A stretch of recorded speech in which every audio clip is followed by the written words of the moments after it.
And we have a lot to get to right now at noon between those strong storms that hit and the changes coming because of COVID-19. Thank you for joining us. I'm Blaine Tollison. And I'm Brittany Johnson. We do want to start with that storm damage that we certainly did not need during this pandemic. Right now we have live team coverage from flooding to the trees on homes and buildings to the wind that could cause even more damage later today. We want to start with reporter Ken Lemon. Ken, you are live in Gaston County and it's caused several issues there. Yeah, and Brittany, it is hard to imagine that winds could stop traffic on an interstate, but just to give you some perspective, I want to show you just behind me here, you have that stump right there. That was just a tree that was blown down by these strong winds that moved through the area. Those winds are some of the same winds that also blew down power lines right here. They extended right over I-85. Now, we are all used to seeing cars fly through this stretch of road at better than 60 miles per hour. Take a look at the way it looked earlier today. There were no cars going north or southbound this morning. The entire interstate was shut down here after those power lines were knocked down by a tree that fell in the woods nearby. Police and Highway Patrol had to stop and reroute traffic stuck on the highway.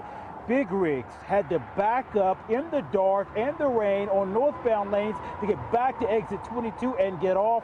Neighbors told me they saw the glow from blown transformers disrupted when the wind swept through this morning. Actually, it woke me up and numerous times, which after the first time that I heard it, and of course the wind, I didn't really go back to sleep for a while, so it was I figured everything would be blown away this morning. And police tell us that no drivers were hurt when those lines were brought down. Duke Power first brought in some crews to trim back the trees before they repaired the line. Most people here have power, guys. All right, Ken, thank you so much. And it's also a big difference when you look at just that live shot, right? He doesn't have an umbrella up or a hood. The rain is gone, but can't let our guards down. That wind could continue throughout the day. Meteorologist Keith Monday says it could cause even more trees to fall. Keith? Well, that's going to be a concern after over 2 inches of rain in Charlotte over the last 24 hours. That ground is saturated, so another gust of wind at times, and non-thunderstorm wind, but still a gust of wind could bring down another tree or two. Thankfully, though, it is quiet now on live early warning Doppler 9. We did have a little bit of rain on the radar screen over the last hour up north that was moving its way out of Statesville towards Salisbury, a few sprinkles towards Salisbury and Faith, but that has dried up and we're seeing things now quiet for the rest of the day ahead. Still, it's very breezy out there. Look at the current wind gusts. We had a peak gust in Charlotte near 60 miles an hour this morning. It's 31 now in Charlotte, so still very breezy. Same at Rock Hill. The mountains are gusting near 40.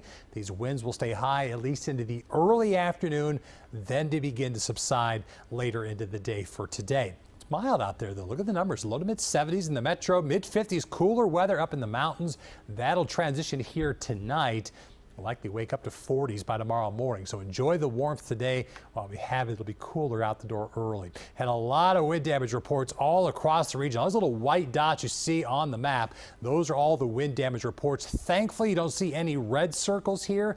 No tornadoes in our immediate area. There were a handful across the Carolinas, but everything we saw was straight line wind damage, and some of that brought down obviously a lot of trees. One of those trees was near Uptown. Our meteorologist Tony Sadiku has been monitoring the damage across the area this afternoon. Tony? Yeah, it just goes to show it doesn't take a tornado to cause a lot of damage. I mean, look for yourself. Look what a 60-mile-an-hour wind gust did right here in Dilworth. This is on East Moorhead Street. You can see the tree right there on the office building, crushing the roof and strong enough to shatter the window on the top floor. But look at the bottom floor right there. Windows are completely blown out, so much so you can see right through the office building. You can see this yellow tape on the outside. I actually talked to the property owner who told me the building has been deemed unsafe.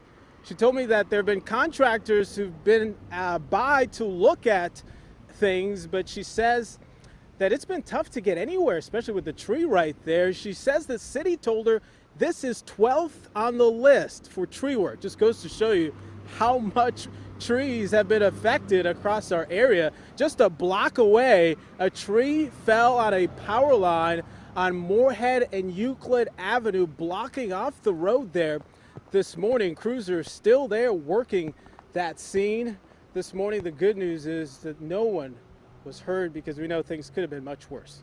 Guys? That's right, Tony. And crews are working as quickly and safely as they can to restore all of that power. This is a look at where things stand. The counties with the most outages there, of course, Mecklenburg County, somewhere between 500 and 2,000 power outages, a lot there. We're going to keep you updated on the situation, but yeah, tens of thousands of power outages across the area. And in just the last 90 minutes, Charlotte fire was called to another tree onto a home, but this one started a fire. Take a look. This is the scene on Brampton Drive. This is not far from the Plaza Road extension in I-485. Now, those crews got that fire controlled pretty quickly, and thankfully no one was hurt. Now, the storms also caused flooding in the foothills and the mountains. Yeah, our Dave Faraday has been out there all morning, where some of the roads are now impassable because of the high water. Well, if you look behind me, you can see some of the flooding here along the Johns River in Caldwell County. This is the Collinsville area of Caldwell County. This road has been underwater for much of the morning after nearly 4 inches of rain fell overnight. Take a look at some of this video that we shot earlier. You can see the amount of flooding, flash flooding in the Collinsville area this morning, where several roads are closed. There are also reports of some roads washed out in the northwestern part of Caldwell County after heavy rain fell overnight. We talked to a number of residents here in the Collinsville area. They're telling me about 4 inches of rain fell. Over in Catawba County, it wasn't so much the rain, but the strong winds that pushed through around 3:30, 4 o'clock this morning that caused a lot of damage. We saw a number of trees into homes, trees across roadways. There were reports of more than a dozen trees down in Catawba County alone. We did get a chance to talk with some residents here in the Collinsville area surprised by all this flash flooding. That's the worst it's ever been in 3 years we've ever seen it. Good grief. Especially that. I've never seen that before. Oh my goodness. And so far we have not had any reports of any flooding of homes or buildings here in the Collinsville area. They are expecting this water to recede very quickly after the flash flooding overnight and into this morning. Back to you. And that is a good update there. In South Charlotte, a tree fell on an apartment building and trapped a woman who was in bed at the time. The tree came down just before 6 this morning on Countryman's Court near Sharon Lakes Road. Charlotte firefighters spent about an hour rescuing her from her apartment. Medic took her to the hospital with life-threatening injuries. We asked the Charlotte fire captain there at the scene how they're handling emergency calls like this on top of the coronavirus. Life safety is always our first priority. So even though we're under this pandemic, you know, life safety is going to be our first priority. We're going to make sure we still have our PPE, the proper protective equipment, and it's always in the back of my mind, but the first thing we want to get in and try to save the patient.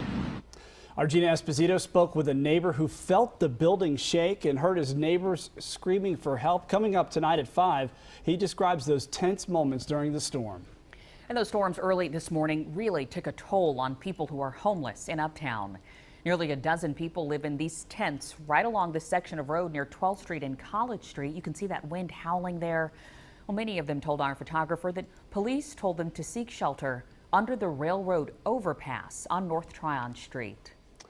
States to our south seem to have gotten the worst of this storm. 17 people are dead. There were at least 40 reported tornadoes in the last 24 hours. And the most recent overnight in Tennessee and Georgia. Alabama, Louisiana, and Mississippi have all declared a state of emergency. Our team is putting together a more comprehensive look at the damage this storm left behind. Watch Eyewitness News starting at 5 for the latest updates.